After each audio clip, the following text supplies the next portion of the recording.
customers may not have like asked for it, but they also didn't say, hey guys, I want one-click checkout. Like they didn't say, oh, I want to buy now, pay later offering. It's something that again saves them, time or friction or made their life simpler. And then it just becomes the new normal, right? And again, I think whether you're making a physical product or in this case, talking about the world of digital, all comes down to understanding the customer and how we put themselves in our shoes. And so I think the question is not like, is agentic commerce going to stick? And is there going to be some backlash here? I think the question is, how do we introduce this?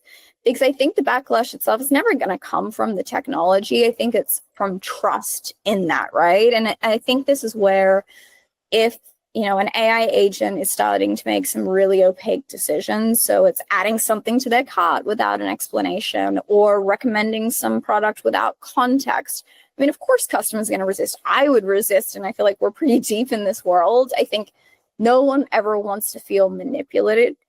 But if I think an agent says to you, I noticed that you buy detergent every 6 weeks, you're about to run out. Would you like me to reorder? I don't think that feels particularly creepy. I think it actually is like something that's helpful.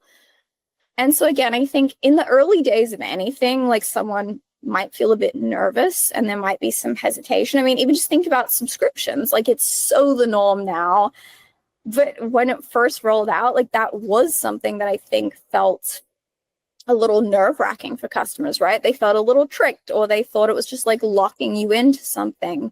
But I think in that case, right, it was how the brands framed it around the utility of like never running out of something again. And then adoption took off and then it compounded. And honestly, I think it's the same, mechanic. It's just a different framing. I think it's how does agentic commerce like follow that same arc? So yeah, sure, there's going to be some backlash. I mean, also people just love to be grumpy. There's always going to be a naysayer there. That's normal. You're introducing something that's new and unfamiliar. But I think the tipping point for us is going to be how do people experience that upside? And that might be giving them back time or, reducing that mental load. And I think that's where we'll see, skepticism fade out. And it's just going to become almost that invisible infrastructure, just the way that, one-click checkout is invisible today and it's just part of the norm.